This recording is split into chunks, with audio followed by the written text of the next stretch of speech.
Another day, another review. DC Cooks are back to review the 1989 Batman film. So it was released on August the 11th, 1989 in the UK. It was made on a budget of 35 million US dollars and grossed 411.3 million US dollars in the box office. Its director was Tim Burton and had a cast that consisted of Michael Keaton, Jack Nicholson, Kim Basinger, Billy Dee Williams, Jack Palance, Michael Gough, Pat Higgle. Just epic cast. So the film follows Bruce Wayne after he basically saw the brutal murder of his parents as a young boy, trying to fight crime in Gotham as Batman. He has to fight a quite formidable opponent, the Joker, who was absolutely epic in the film, and you basically follow. That's basically the basic outline of the film, all in all. I'm not going to give too much away because you haven't seen it. I'm not going to spoil it for you, but if you have seen it, you know exactly what I'm on about. So, let's get into the film. I absolutely adored this film. It was well put together. It was dark, it was gritty, it was a proper Gotham City. Not like the Gotham City we saw in Batman Forever or Batman and Robin. It was very crime orientated city, which is basically how Gotham is supposed to be, hence the reason of Batman. The music to the film was absolutely brilliant, composed by Danny Elfman. I love the film soundtrack to that. You also have music from Prince, which is also a very, very good addition to the film. All in all, the whole film itself, to me, was so well put together. I absolutely loved it. Just special effects, which there isn't that much special effects in there, but the bits that you do were that were in the film, I should say, were absolutely brilliant. Just the whole film itself was absolutely epic. Now, if you're a lover of the film as much as I am, you'll understand exactly what I'm saying. It does have a couple of negatives in there, but they're so minute, I probably won't bring them up. I might have to in one bit, but all in all, the film was just amazing. So, Michael Keaton as Bruce Wayne and Batman, he played it brilliantly. From the start to the finish, I had no problems with him at all in this film.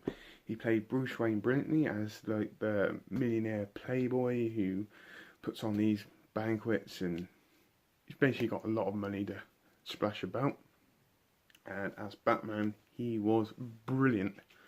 He is the Batman for me. He is the top guy.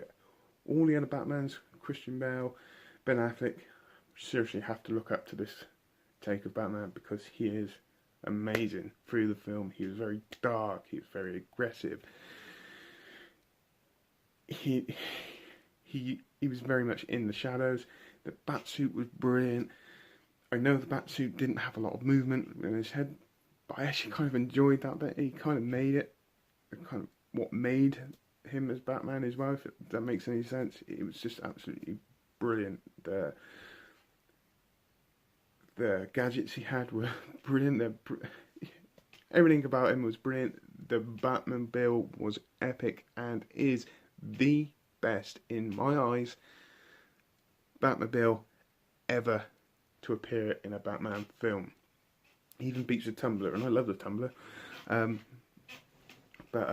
he was absolutely brilliant. He portrayed it well. His relationship with his interaction with Jack Nicholson through the film was brilliant.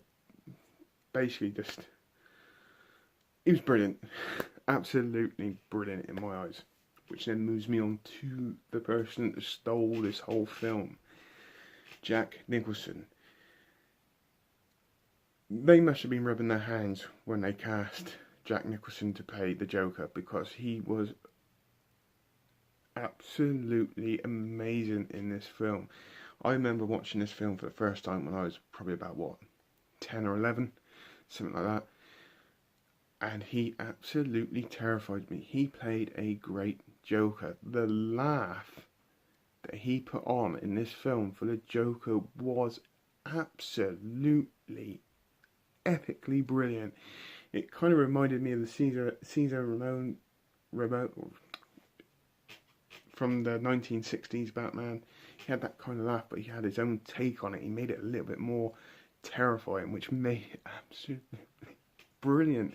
His makeup was brilliant. The scars around his mouth, how he got those scars, I can't give away because if you haven't seen it, there is a reason. It was just a brilliant take on the Joker. I know people say that Heath Ledger is the best Joker, but Heath Ledger just put his own take on the Joker. Each person that plays the Joker has their own take, and I believe that every single one of them work, even to the point of the cartoons with Mark Hamill. Mark Hamill's voice as a Joker in the cartoon is absolutely terrifying as well. But it's his own take on the Joker, and it's what Jack Nicholson did with this one, and he played it brilliantly. There's a scene in the film where Bruce Wayne and the Joker are in Vicky Vale's apartment. Absolutely brilliant. If you've seen the film, once again, you know exactly what I'm talking about. It was absolutely brilliant. He just done a great job. He was psychotic, dangerous, but he made it funny, which is not funny, but it's very hard. He just made it brilliant.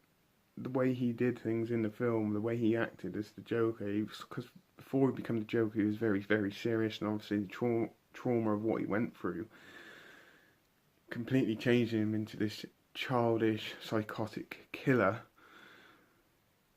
which put up a whacking great big threat in Gotham, and he was the biggest threat in Gotham, and Batman had to deal with somebody that really didn't care about anything at all. So yeah, he played a brilliant role. Absolutely loved it. Still, in my eyes, the best Joker. I know it was very close between Jack Nicholson and Heath Ledger. Very, very close. There isn't much in it, to be fair. If there is anything in it, I love them both, but he's done a great job. So moving on to Kim Basinger's role. This is probably one of my negatives in the film. She was basically Bruce Wayne's love interest, and she was also very interested into the Batman, on how the Batman, what makes a guy dress up as a bat, and basically just go out and fight crime dressed up as a bat, and which she does find out the reasons for it towards the end of the film.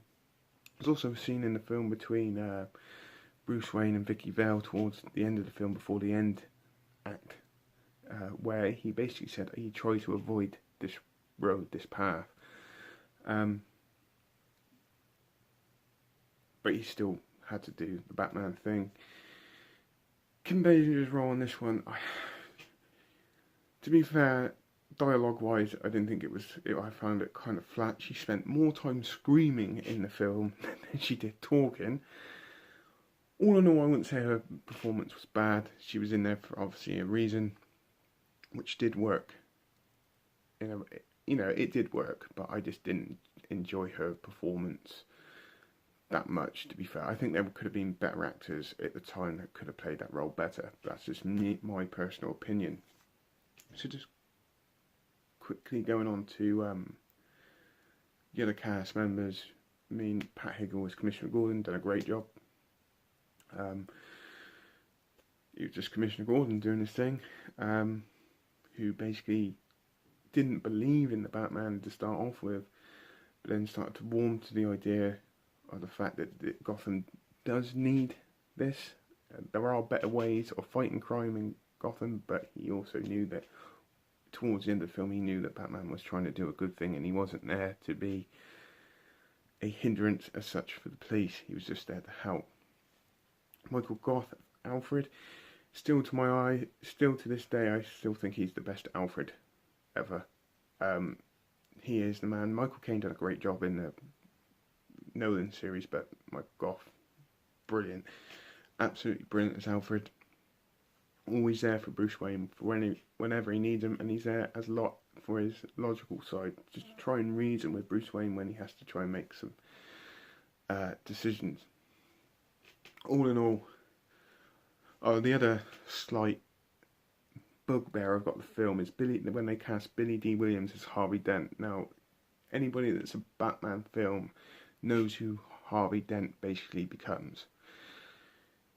When they from the start, when they cast Billy Dee Williams, it was wrong anyway, completely wrong, because the villain that he comes into is a white person anyway, and they cast a black person for it. It's the only bugbear on this. I wouldn't say it was a bad bugbear, because you don't really see a lot of him as such, but even still, he still played a good role in it anyway. From what you saw, he was very good. He was Billy Dee Williams doing his Billy Dee Williams thing. So, all in all, the film, its cast, the music, everything was brilliant. It was a very enjoyable watch. I still enjoy watching it now. I watched it like twice yesterday, I think. It was absolutely brilliant. So if I had to rate it out of 10, I would give it a nice tight 8 out of 10. Like I said, I have so much love for this film. It's absolutely epic. It's where it basically all started for me, this film. This is where my love for superheroes come from. It's how Batman is my favourite superhero of all time. It was just absolutely brilliant in so many ways. Even the sequel, I know the sequel didn't get as much love as the first one, but I very much enjoyed Batman Returns. It had a very different take, obviously, to it. Different villains. The most iconic Catwoman ever, which I will do a review on very soon.